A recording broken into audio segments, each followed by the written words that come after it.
The word for your personal year 11, or one of the words, is outside of change and adaptability, is cycloptic, which means to, and I've been feeling this energy for a minute, to see something from one view or perspective.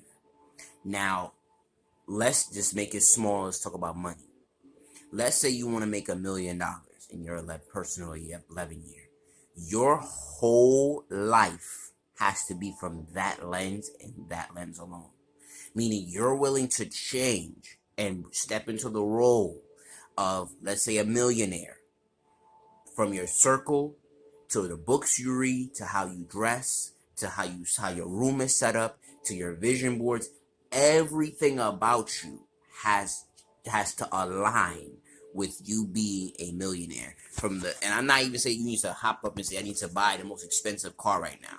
Nah, but that means with the car you do have, it's in excellent peak shape, because and your driving is clean, because it's a millionaire right now. You're practicing millionaire mindset. It's at peak performance. You get what I mean? And it's hard, and it's in the beginning when you're doing something that uh when you're doing something that is cycloptic, and you have to see it like almost like Cyclops from the X-Men, when he's with one eye and he's beaming his ray, right? Or any cycloptic monster with one eye, and they're beam, or kind of like Piccolo with laser beam cannon. Um, when you're focusing all your mental energy on one idea, at first it needs to be as small as this Pali Santo.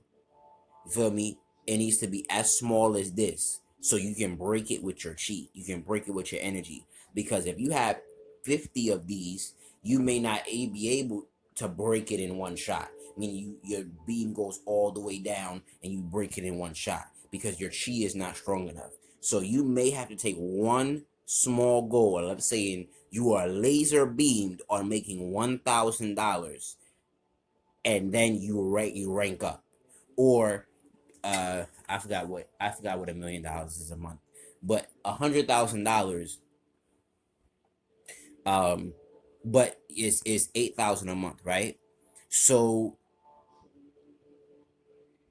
you may start there because you're building your who you are and your repertoire. You're becoming the role of a millionaire. The millionaire part doesn't go away, but you're preparing yourself for the millions. You're saving, you're investing, you're reinvesting in yourself.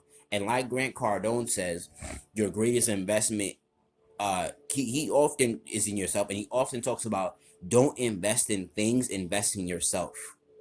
Because and I'm learning that he has a Scorpio North Node, right? And the reason why he says that is because he says, and I think he understands, the worst thing you want to do is get the opportunity and you're not the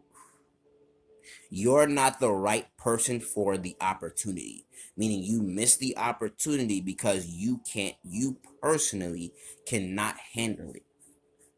So when he says invest in yourself, that means that invest in your personal habits, invest in therapy, invest in you becoming mentally, emotionally, spiritually, financially better, because you want to be the millionaire before the millions show up.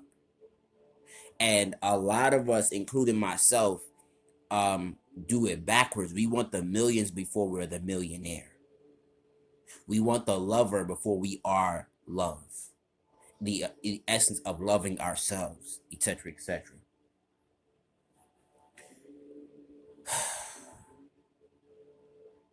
It's hard, and I'm not going to tell you it's easy, but one of the key words for the personal year 11 is cycloptic. You have to see your life from living from the end, as Neville Goddard would say. Look up that lecture, Living from the End. You have to be able to live from the end. And you have to see your life from one perspective before you go on to this perspective and that perspective and this perspective and that perspective, because that's too much to change in one idea. You have to see your life from one goal, one perspective, and then see what it will make of you, and then move on. Because if you don't develop your muscles in becoming that role, you end up being fucked over, because you're overwhelming yourself in too much transformation, and you won't be able to handle it because there's no sort of uh repetition or normalcy